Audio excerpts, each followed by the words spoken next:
Raising the Bets is brought to you by the Star Quest Production Network and is made possible by our many generous patrons. If you'd like to support the podcast, please visit sqpn.com/give.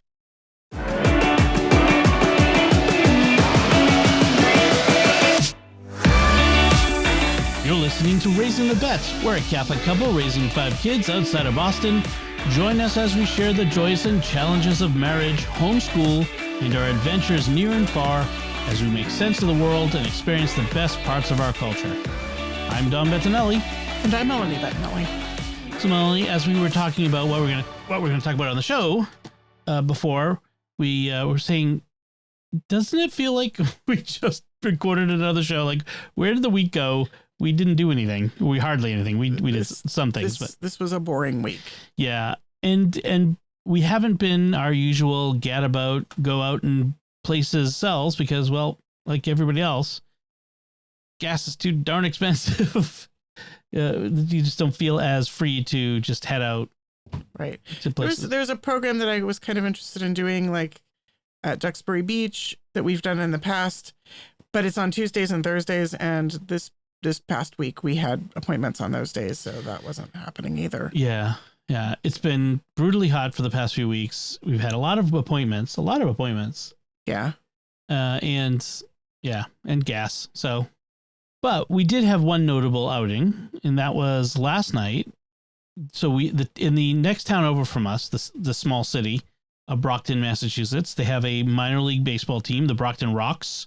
And in true baseball fashion, it's spelled ROX, like rocks and socks and locks. Okay, because CK doesn't exist in baseball world. Not in baseball team names. Okay. Hey, in a suburb of Boston where they have the Red Sox with an X, you're going to have the Rocks with an X. All right.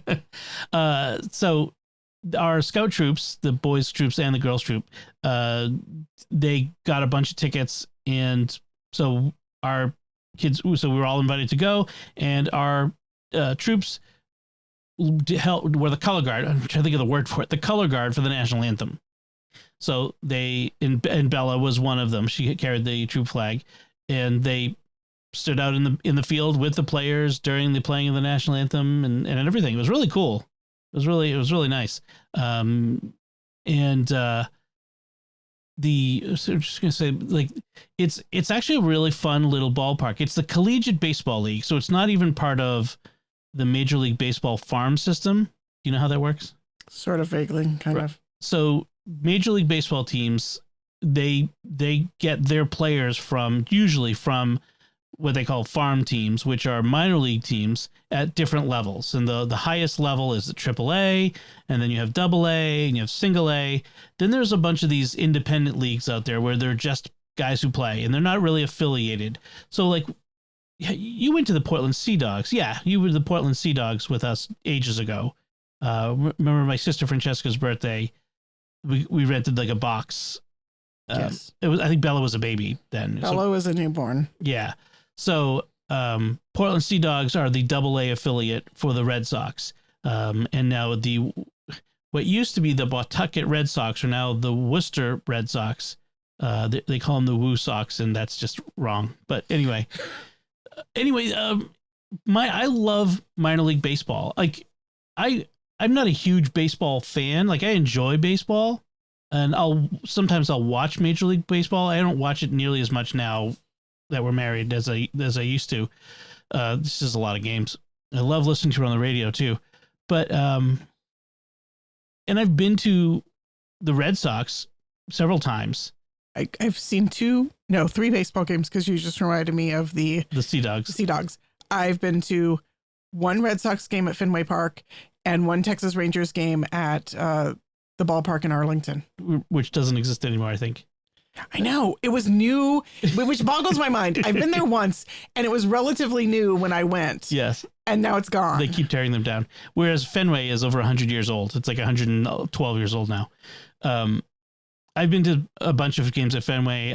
My friend Paul, his sister has I don't know if she still has them, season tickets behind home plate, like 8 rows up. It was the most phenomenal seats, and we got to use them once. It was awesome. What a great gift that was.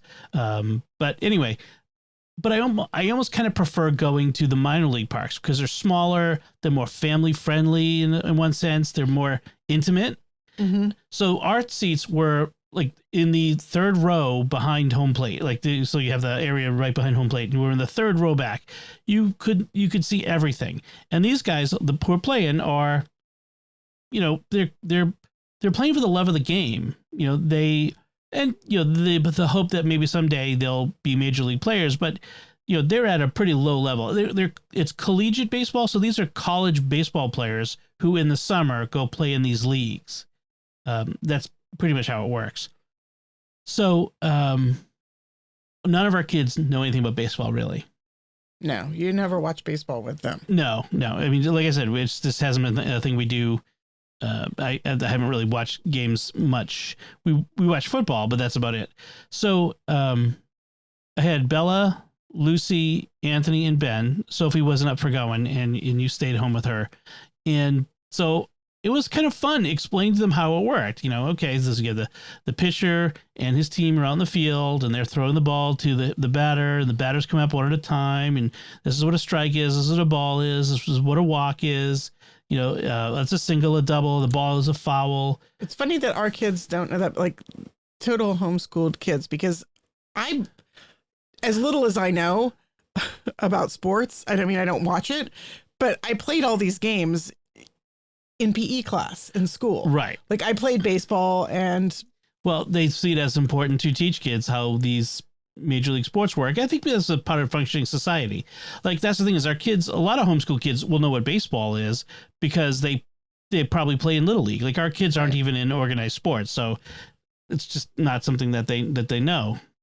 So, but they had a blast. We got some ballpark food and it's like 20 minutes from door to door. Like I got in the car, drove 20 minutes. It's right by Our Lady of Lourdes Church. Oh, it's like across the street. It's like it's right behind it.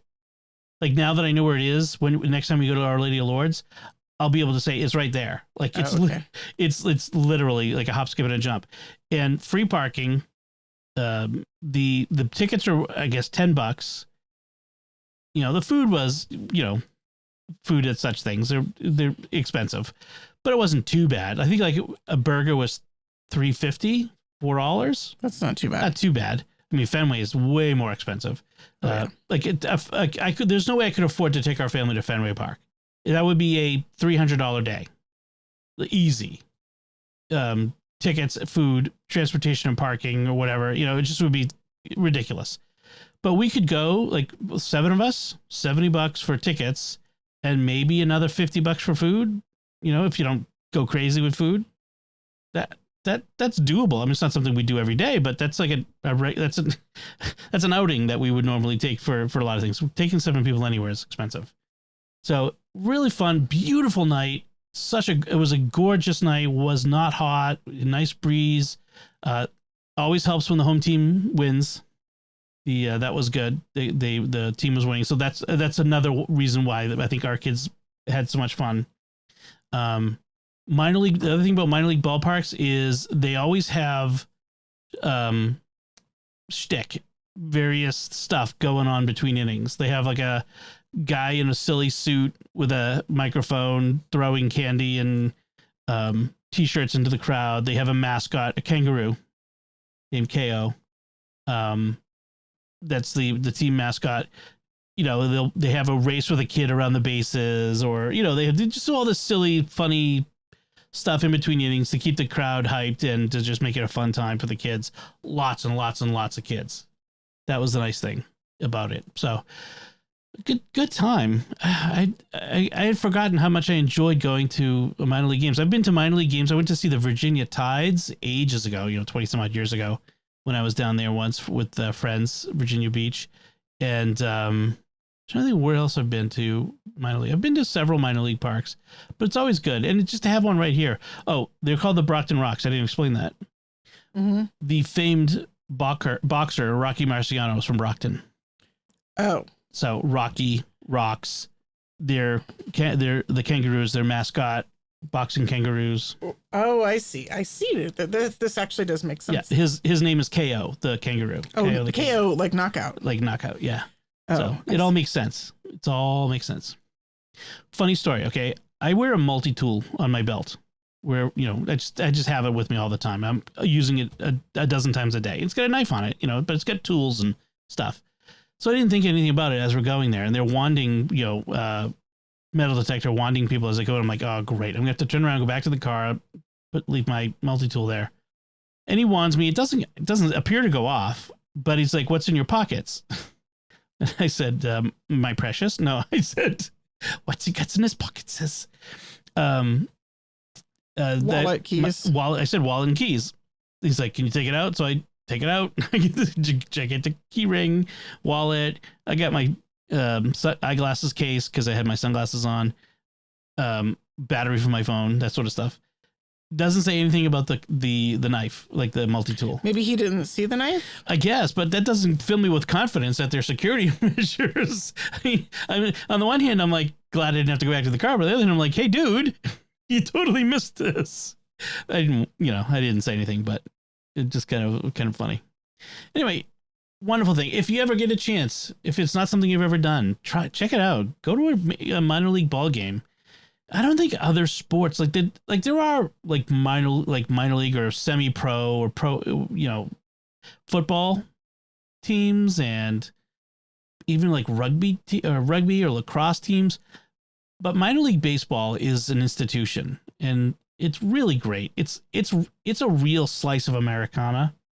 It's really something everyone should do once in their life. Is find, when you get a chance, if you're near one, just go, for fun. Because even if you don't know a lot about baseball, so I have this great book here, written by the late Jerry Remy on explaining baseball, how it works. I got it years ago when I was getting into baseball, and having played as a kid, but not really paid attention again until I was an adult.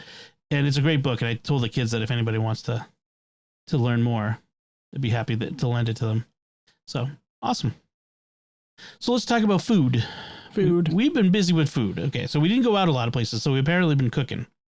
And it started with a Thai mango chicken curry. So a little bit of a story with that. We've been making. I first made a Thai curry years ago, like maybe when we were even first married, maybe even before we were married. Because I used to make Indian curries before we were married. I know that. Right. I don't remember the first time I made the Thai chicken curry, but it's a really good. Cool. Pretty sure it was after we were married. Probably, but this was still at Linden Street, so it was early on. Anyway, I'm trying to find the actual recipe I used. Thai chicken curry. Sorry, this is never a great kind of. There it is. Okay, so this was from our short-lived food blog that we did, our cooking blog that we did. So it starts with coconut milk, can of coconut milk, unsweetened, please. do not use sweetened coconut milk in this, because it is not a dessert. That'll be very different. Not shaken. Okay, that's important.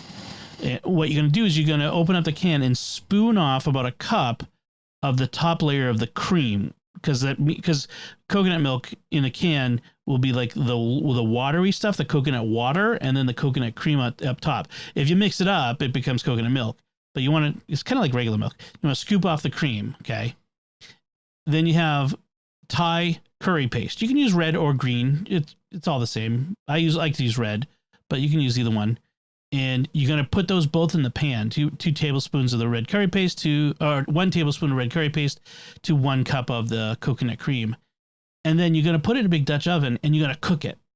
And you're going to stir it and cook it until it separates and breaks down. The coconut cream will break down, and it's going to become kind of almost grainy, and the oil will come out of it.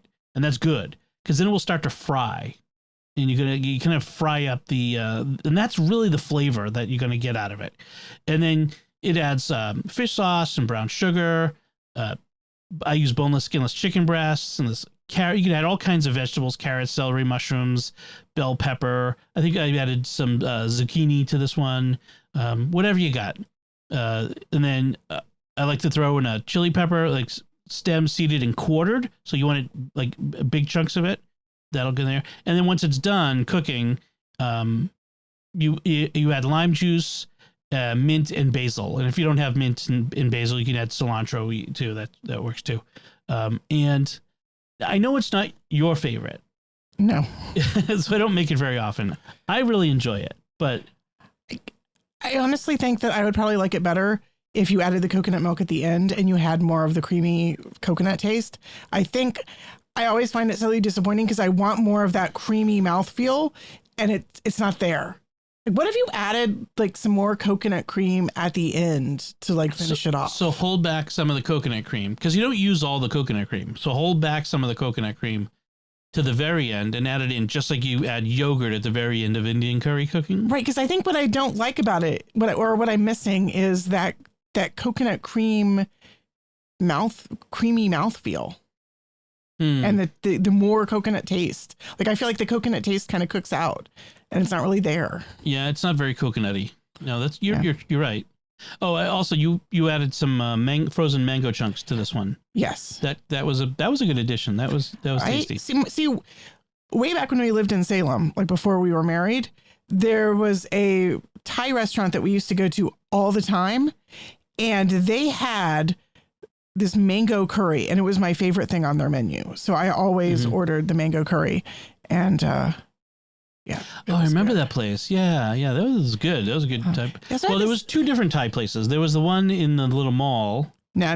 This was the other one. The other one, and it delivered. Yeah, the one downtown next to the smoke shop. Yeah, it was good. They delivered, like I said. They had this great appetizer. They were like a fried dumpling. They called them golden triangles on the menu, and they were just kind of. It was like heroin. the golden trade. Golden triangle. Okay, golden triangles. Okay. Yeah, I don't remember having tried that, but I do remember like getting takeout from there a few times. So, like the Thai beef was really good. My roommates were very fond of Thai beef basil. That's what I'm thinking of. Yeah. My roommates were very fond of that restaurant, and we got takeout quite a bit. Yeah. Salem. Okay, slight tangent. Digression. Salem was really great for restaurants. It was. I mean, everything was like, it was a downtown area, and there were so many restaurants, and partly because it's a touristy town, but there was the Indian place. Remember that? Passage to India? And then there were, like I said, multiple Thai places. There was that soup place, the New England Soup Factory. Remember that? There was relatively... I thought the soup factory was like after we moved out. It was in town. I remember going there. I don't know, like it was there when we were living either there or in Peabody, but yeah, I mean, it was there. I remember going several times. It was relatively late though. Yes. But I love soup. So the soup place and then just like seafood places. And I mean, it was like lousy with restaurants and just all kinds of great stuff. 2 Irish pubs, not one, 2 Irish pubs. Although O'Neill's kind of became a college bar. Yeah, it became more of a college music bar. Yeah. But McSwiggan's stayed true, and McSwiggan's was the location of our infamous first not date, right? Which I've told the story of before. But yeah, there's so many great restaurants in Salem. That's one of the things I miss about Salem is just there was so much going on downtown, and there was so many great places. Yeah, I was really lucky in my choice of roommates because even though I was a poor graduate student when I first moved there, I had roommates who worked much better paid, decent jobs. One of my roommates worked for Fidelity. And so she would often get bored and want to go out for dinner. Because her boyfriend lived in New Jersey. Yeah. And so she would invite me she'd be like, oh, I just want to go out to dinner. I can't afford to go out to dinner. Oh, I'll pay for you. So she bought me dinner all the time because she was bored and wanted to go out. Nice. It was a great deal for me. That is a great deal. I ate so much better than most grad students do because I had awesome roommates. So Thank you, Shanna. Again.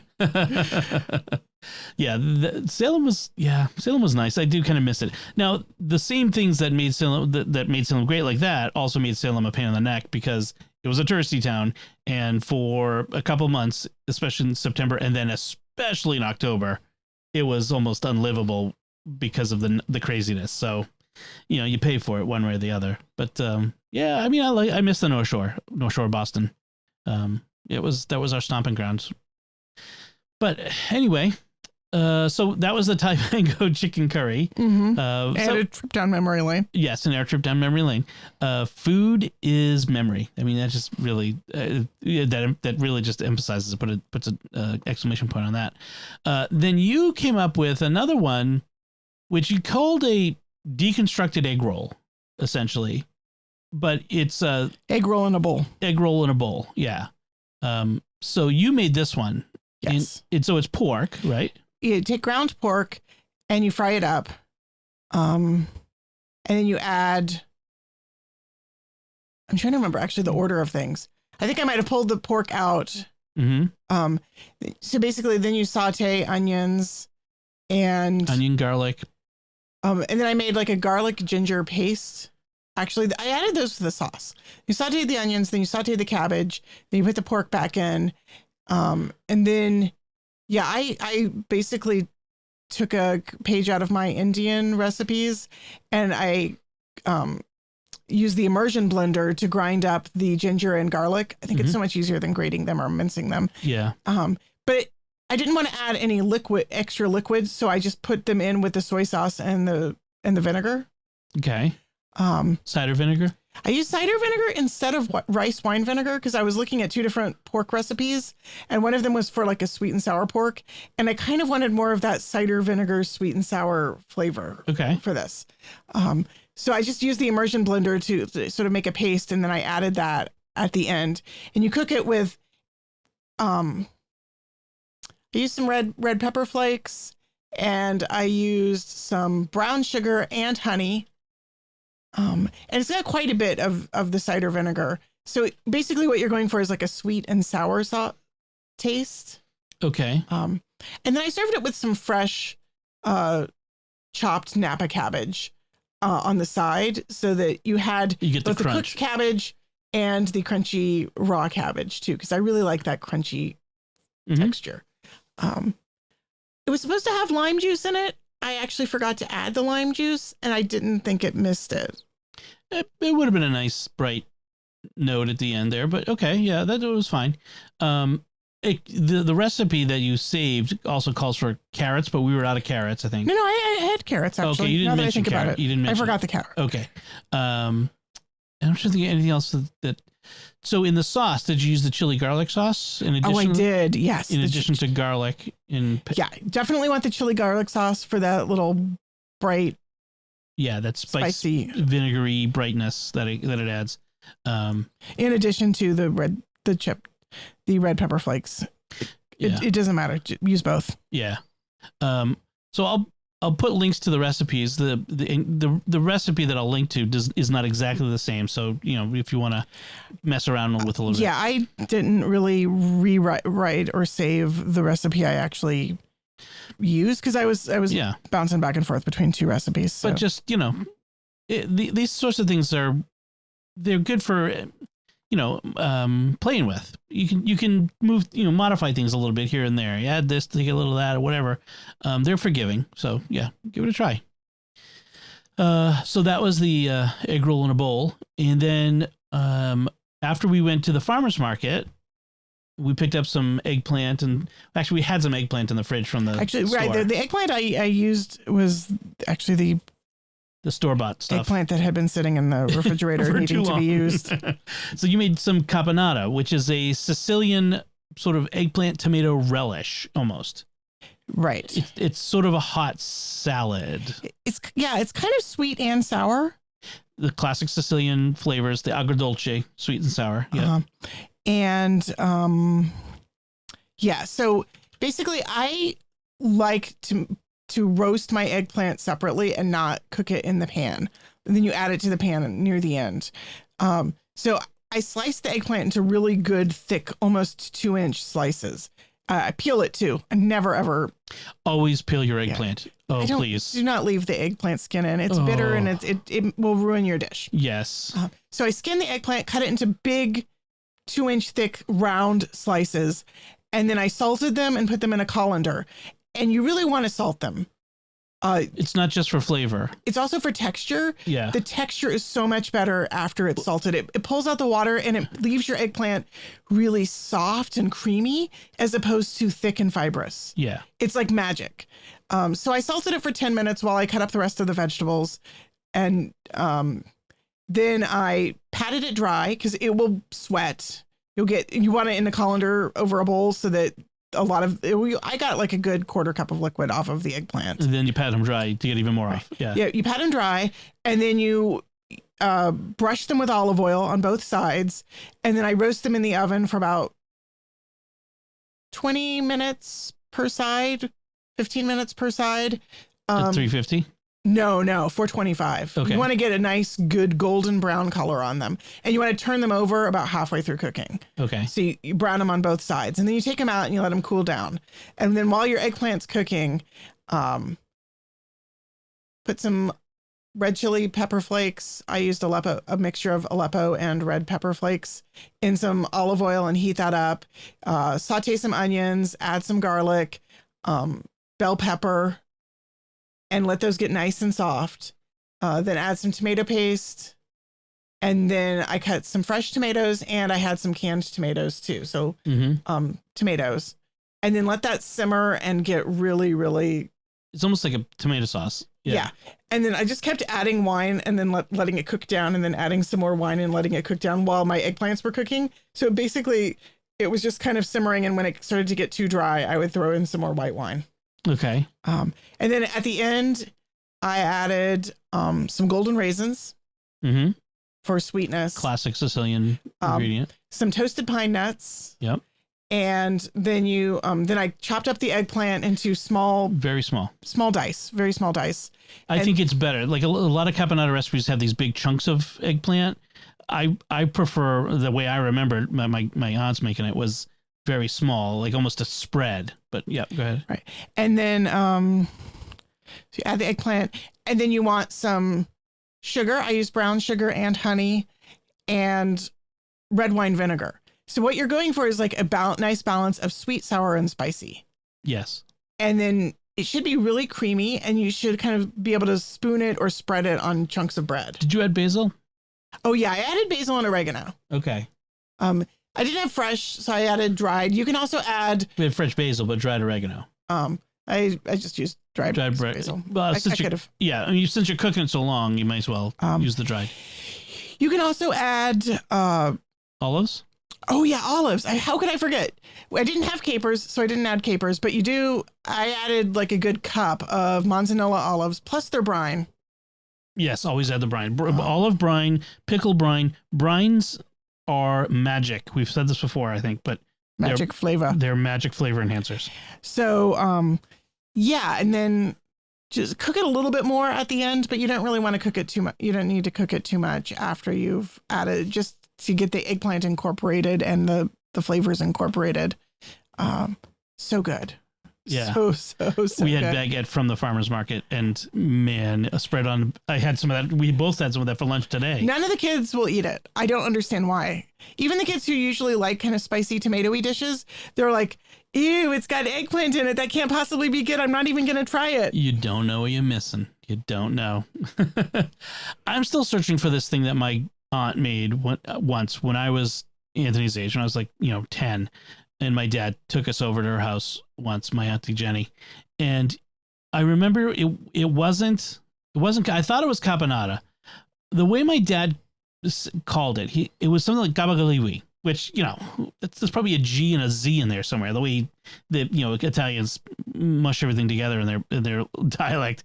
But I do know it had olives and it had celery and it was so... Oh, right. I forgot. The caponata had celery in it. Did too. it? Okay. Yeah, it did. That's right.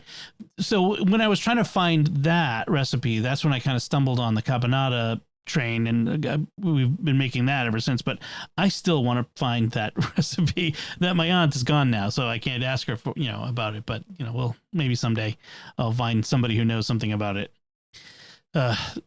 It could be just like something from the village, Augusta, the village they were from, or whatever. But who knows? So that's what we've been cooking. So we've been eating well this week, even if we didn't go anywhere. That's true.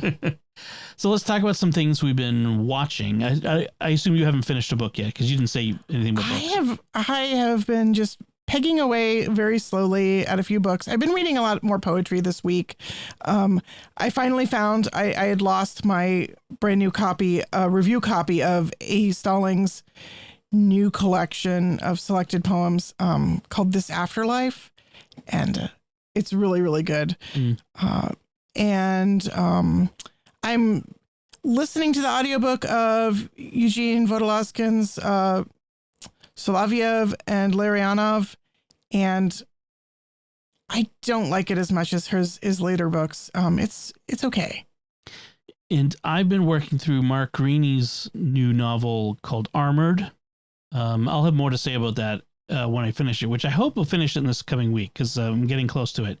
Mark Greeny is the author of the Gray Man series, which recently came out as a big budget Netflix movie.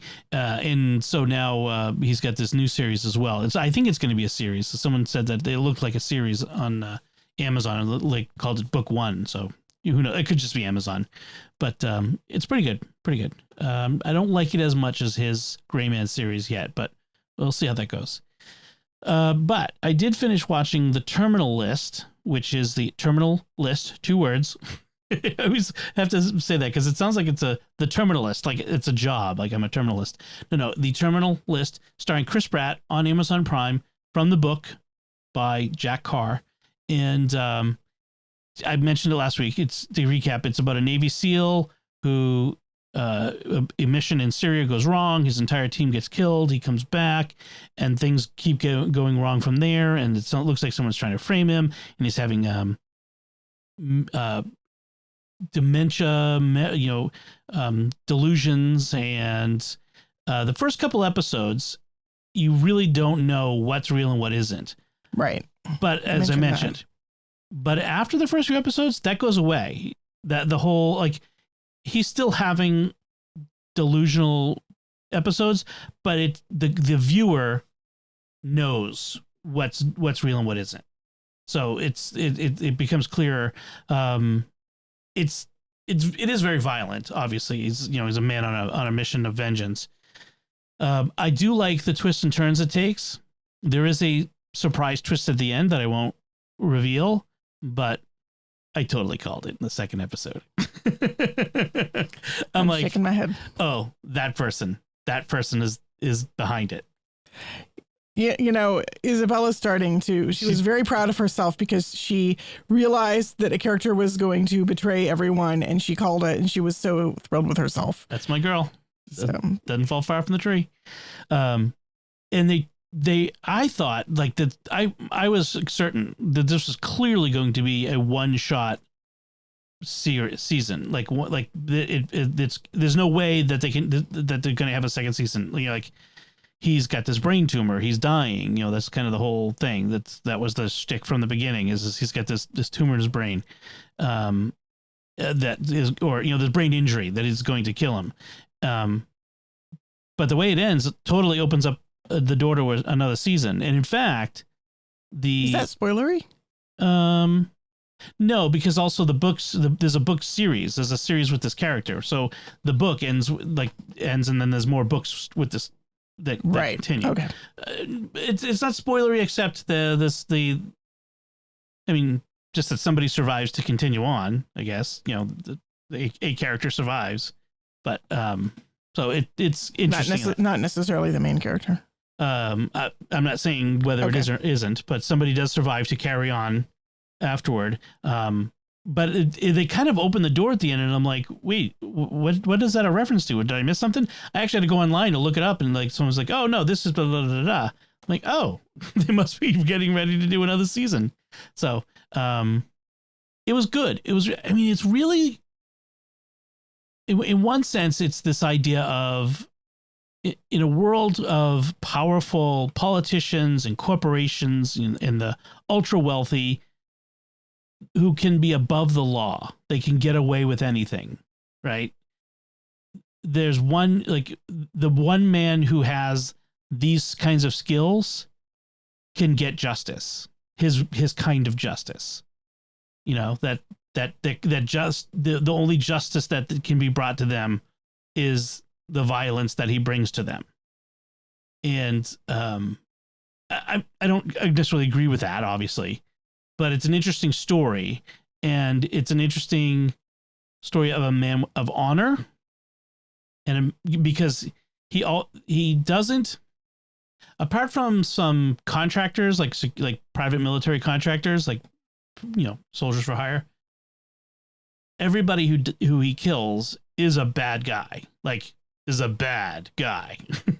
Like he takes pains to avoid civilian casualties or shooting cops or, you know, other agents and that sort of stuff. So it's really, he's a man of honor, and he's also a man seeking justice. He's in pain. He's a dad and a husband who is in pain and is seeking justice for what has been done.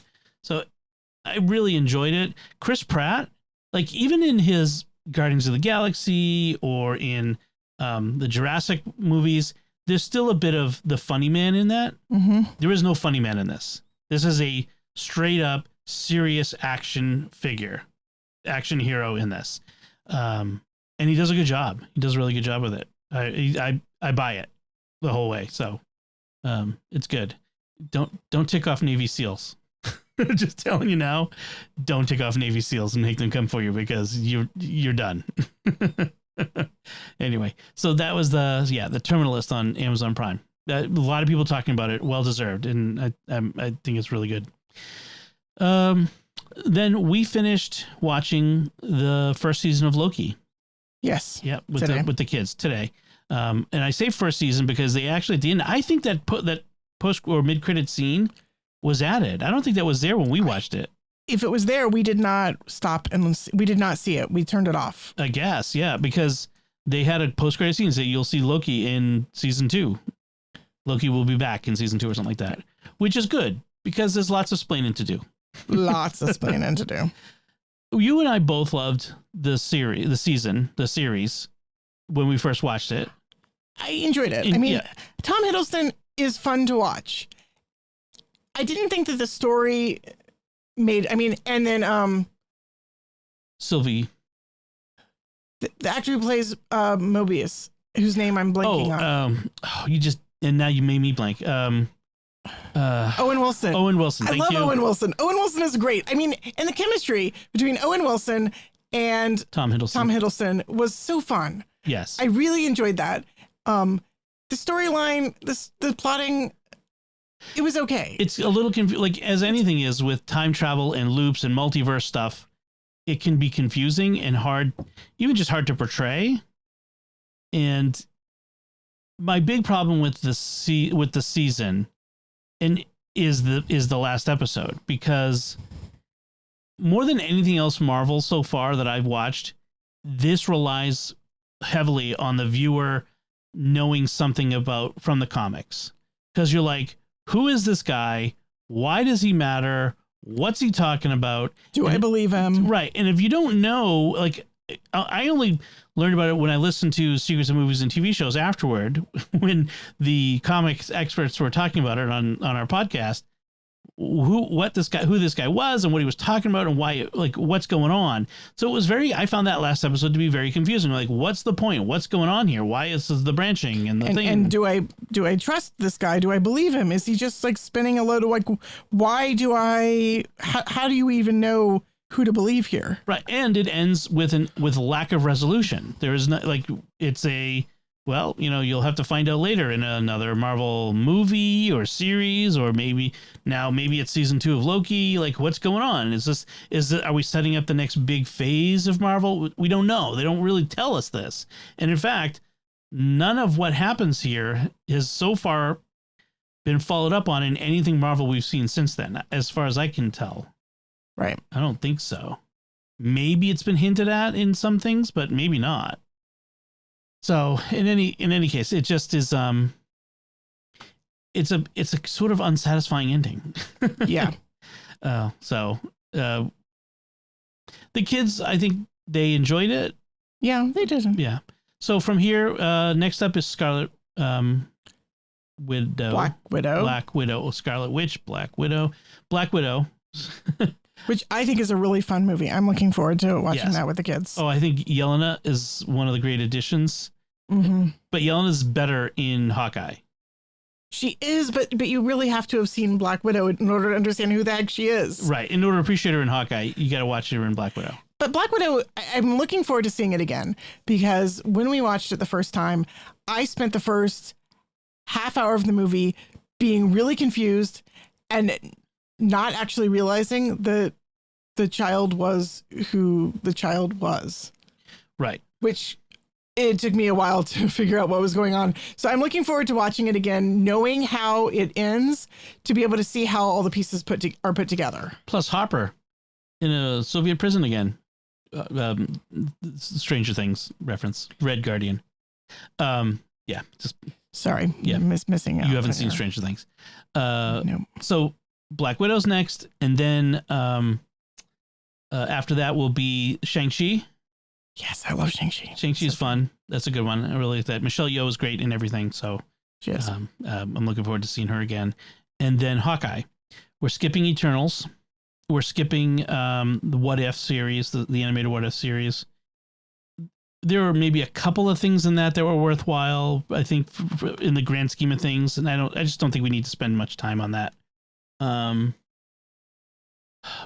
mean, I suppose the Doctor Strange one of that one is what it kind of matters for Multiverse of Madness. Right. But we haven't really decided if we're going to watch. But we're not sure the kids are going to watch Multiverse of Madness, which kind of, I feel bad because it's kind of important to, I feel like it's going to be important to what comes next. But I don't like what they did to Scarlet Witch in that anyway. So maybe we can watch it and we'll see. We'll see how it goes. Maybe we'll watch it again and stuff. So those two, Shang-Chi and Black Widow, and then Hawkeye, and then the Spider-Man, which you still haven't seen. Nope. And Ms. Marvel. And then Ms. Marvel. We're probably not going to watch Moon Knight because it really doesn't touch on anything outside of itself. In which we could, we can always go back and watch it if it turns out to be important. Right. But it's kind of self-contained, but it's kind of violent, and I really felt like there was a lot more kind of intense, scary content in Moon Knight that they'll probably be okay, but yeah.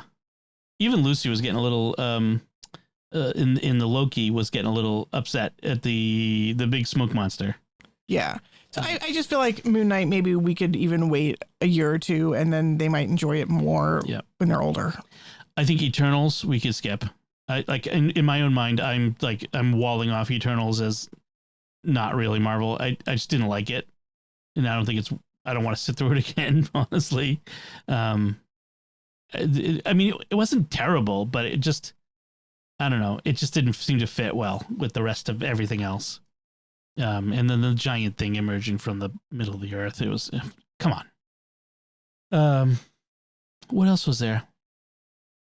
I guess that's it so far. Ms. Marvel was the last thing. What's coming? There's stuff coming up, but I don't remember what it is. And then of course this Andor series is coming up later in August. Right. So that's going to be something we're going to start watching again with them. So that's what we've been watching. So let's move on. Talk about some stuff from Mass today. So the Mass readings for today, for this Sunday, the 18th Sunday in Ordinary Time. So it starts with the Ecclesiastes, Vanity of Vanities. And then we had the second reading is Paul to the Colossians, where he tells them, put to death the parts of you that are earthly, immorality, impurity, passion, evil desire, and the greed that is idolatry, so on and so forth. And then the gospel, where someone tells Jesus, tell my brother to share the inheritance with me. And Jesus says, who appointed me as your judge and arbitrator? I think that's a very interesting response from Jesus, because that guy clearly says, my brother's being unjust. And Jesus doesn't. It's I feel like it's not that Jesus doesn't care about injustice, but Jesus is kind of like, you're missing. I wonder if Jesus is reading his heart, because he follows it up with take care to guard against all greed. Because maybe this dispute between the brothers was not about justice. It was about greed. Right. Like maybe he's accusing his brother of being greedy, but maybe he himself is susceptible to greed. Right. And maybe he needs some purification of his own motives. In Jewish inheritance law, did the older brother get everything and the younger siblings get nothing except by the older brother's largesse? I don't know. I don't remember off the top of my head. But that's a possibility too, that maybe he didn't have a right to expect anything from his brother. But Jesus responds like, guard against all greed, for though one may be rich, one's life does not consist of possessions. And then he tells them the parable about the rich man who his land produced a bountiful harvest, an unusually large harvest, and his decision was to hoard his gain by building bigger barns and silos, and then after all that died. And like they say, you can't take it with you. And one of the things that the church fathers have pointed out is the man's fault is not for having a bountiful harvest. That's that's just being a good steward. It's for being greedy. He could have filled his barns and silos to fullness and saved up as much as he had, and then given away the excess. Taking everything that he needed and giving away the excess. Right. And presumably his barns and silos are enough to cover as much as he expects to grow in any one year. Even in a decent year. Like you probably, if you're a good steward of your land, you have barns big enough to hold not just what you get in a year that you expect, but even a little more for a year that may be a little extra. And so this year he had even more than that. He had like a super abundance. It was a super bumper crop year. He could have shared it with his neighbors. He could have given away to the poor or whatever. Right. Right. And he didn't. He instead, also, it's not that he just is going to build another barn. He's going to tear down all of his barns and build a new one. And build larger ones. And which is kind of presumptuous, because are you presuming you're going to have this super abundant harvest every year? Do you need those bigger, larger barns? In fact, so there's a bit of a sin of presumption here, I think, as well. As for you have so many good things stored up for many years. Rest, eat, drink, be merry. And then God said to him, "You fool! This night your life will be demanded of you." You fool. So we had Father Matt, our pastor, this time at this mass, which we haven't had in a long time, which is nice to hear him again. And one of the things, this was something I was thinking of before we get to what he said, but the whole the Ecclesiastes reading. Here's one who has labored with wisdom and knowledge and skill, and yet to another who has not labored over it, he must leave property. Like what the Ecclesiastes is saying is like, here's someone who's worked hard all his life to build a nest egg. He's made his fortune, and now he's upset because now that he's at the end of his life, he's got to give it to his good for nothing layabout son who didn't earn a penny of it. Or maybe it's a decent son, but nevertheless, he's got to give it to someone who didn't work to earn all this stuff. We all have to leave behind our stuff to someone else that didn't earn it the way we did. For what profit comes to a man from all the toil and anxiety of heart with which he has labored under the sun? All his days sorrow and grief are his occupation. Even at night, his mind is not at rest. For some people, their life is a constant struggle, a constant yearning for more. Like some people, their worry and sorrow is about just providing enough, and that's not a bad thing. That's providing enough for your family.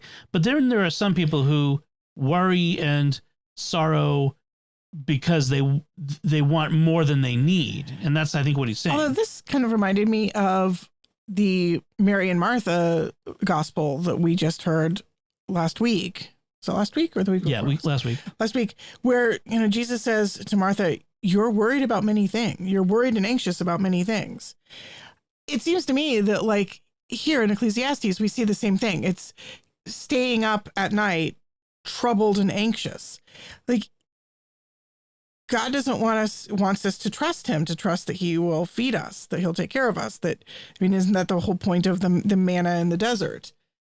Trust that God will provide. You have to work, but you also have to trust. Right. Like it's the anxiety. It's the lack of confidence.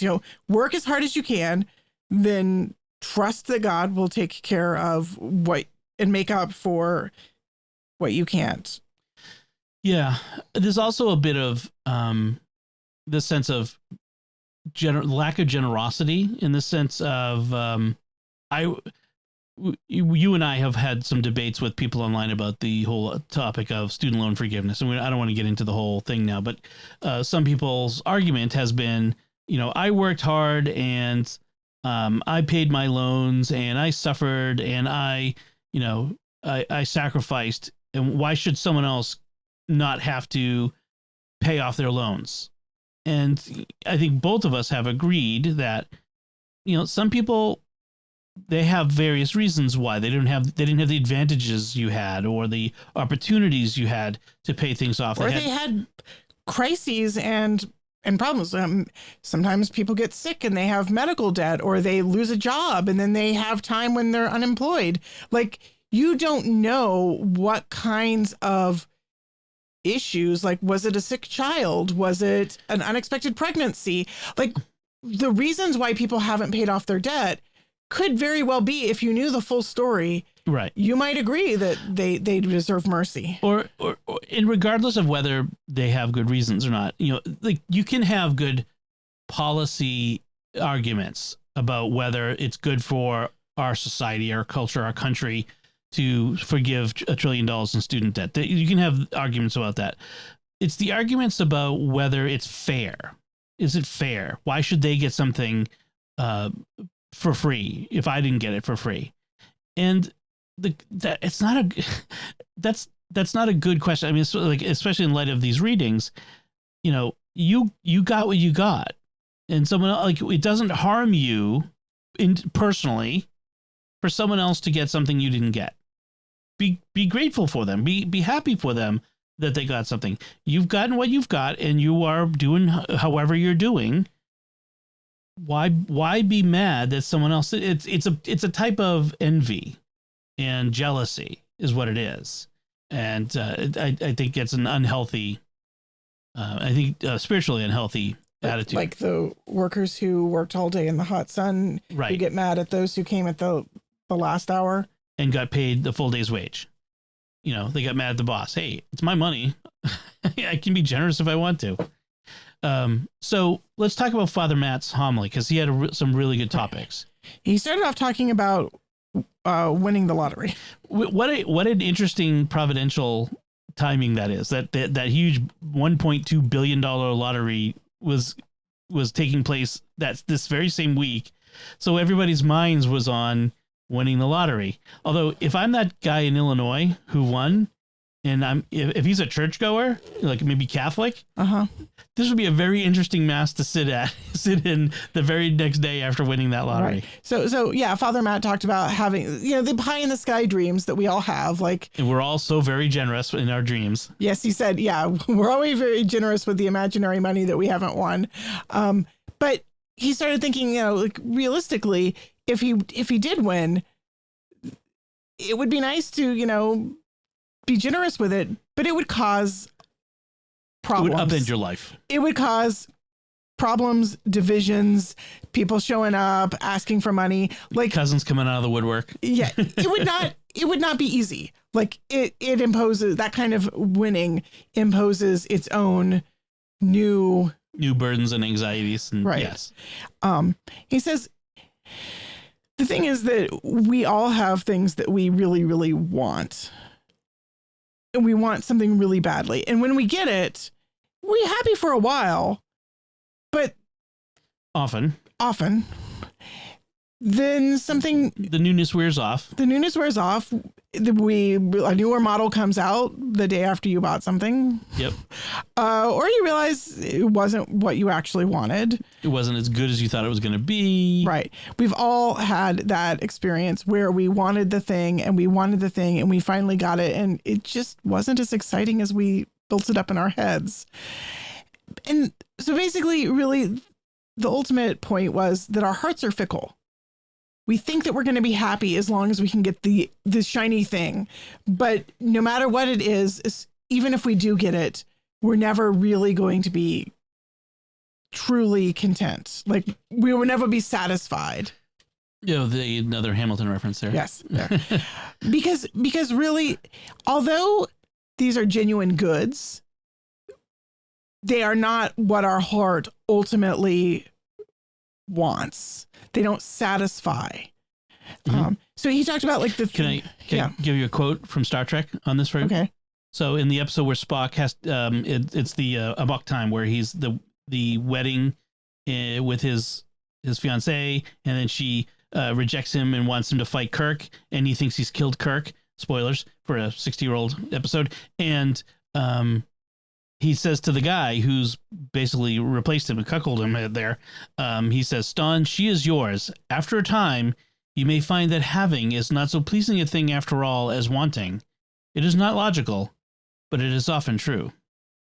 I mean, that having it isn't as good as the desire to have it. Yes. Right.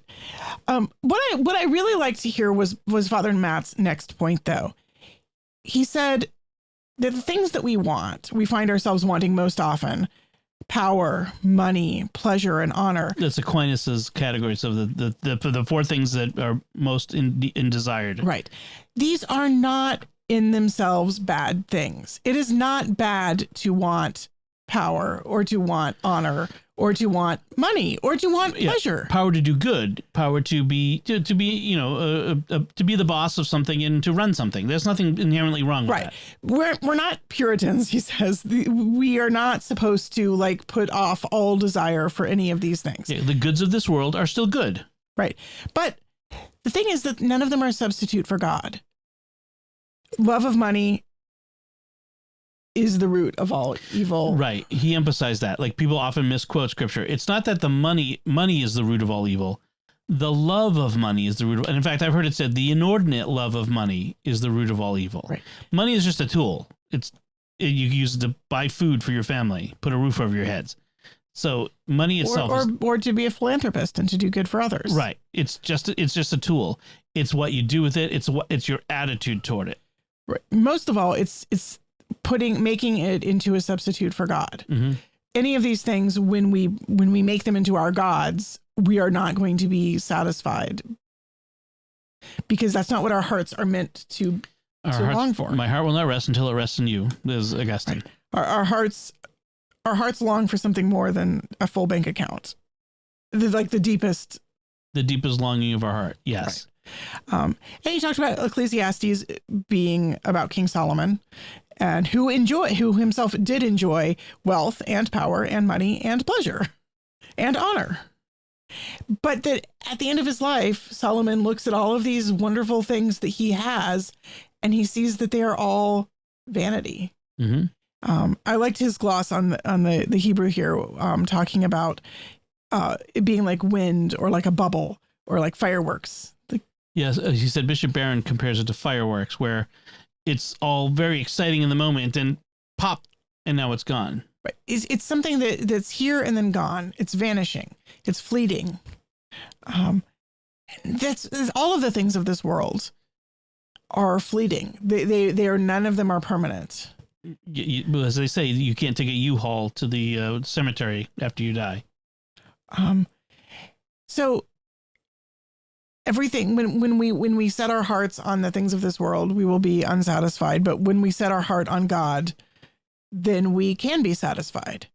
When what we want most of all is God's will to be done, then we can actually get our heart's desire. Right. But only if our hearts really desire the things that will satisfy them. Like, we can set our heart's desire for things that will not satisfy, or we can set our hearts to desire that which will satisfy. And that's really challenging because we do get really fixated on all of these things that are very pleasurable or good, but not ultimately good. Right. And he did make also another comment about like what God loves in us is when he is seeing Christ in us. And I don't think he was saying like he only loves people who are explicitly Christian, but was saying more like the more that Christ shines through us, the more that God sees Christ in us through our actions, through our life, our faith, the closer we are to God. I mean, that's when we stand before God at our judgment, will he see Christ in us? That's the question. And that's the one you're going to have to answer there. He's not going to care about what your bank account was, whether you had power in this world, whether you were satisfied with the pleasures of this world, you had a full belly or whatever. He's going to ask, did you love? Did Christ live within you? It is no longer like in Galatians. It is no longer I who live, but Christ who lives within me. Does Christ live within me? That's the question that we all have to answer every day until the moment of our death. So, and he also made another point, take care to guard against all greed. It says in this, and he emphasized all greed, not just money greed, all kinds of greed. Avoid all kinds of greed. So it was really good. Father Matt's homilies are always on the ball, and I'm always, it always holds my attention, which I can't say for every homily I ever hear. Sorry to all the priests out there, but if the bellwether mark for me is, do you hold my attention the whole time? And if you do, that to me is a good homily. Anything else on that? I think that covers it pretty well. So before we go, we want to take a moment to thank our patrons who make it possible for us to create Raising the Bets, including Buck and Julianne T., Mark A., Gwen L., David B., and Roger and Julie J. Their generous donations at sqpn.com/give make it possible for us to continue Raising the Bets and all the shows at StarQuest, and you can join them by visiting sqpn.com/give. So that's it from us. You'll find links from our discussion in our show notes at sqpn.com/bets. That's BETTS. Send your feedback at the StarQuest Facebook page, facebook.com/StarQuestMedia. Send an email to bets@sqpn.com, or visit the StarQuest Discord community at sqpn.com/Discord. Write a review at Apple Podcasts and share the podcast with your friends to help us grow our community and reach more listeners. Until next time, I'm Don Bettinelli. And I'm Melanie Bettinelli. Thank you for listening to Raising the Bets on StarQuest. Here's another show on the StarQuest network you're sure to enjoy. The Secrets of Technology. Find it wherever fine podcasts are found or at sqpn.com/technology.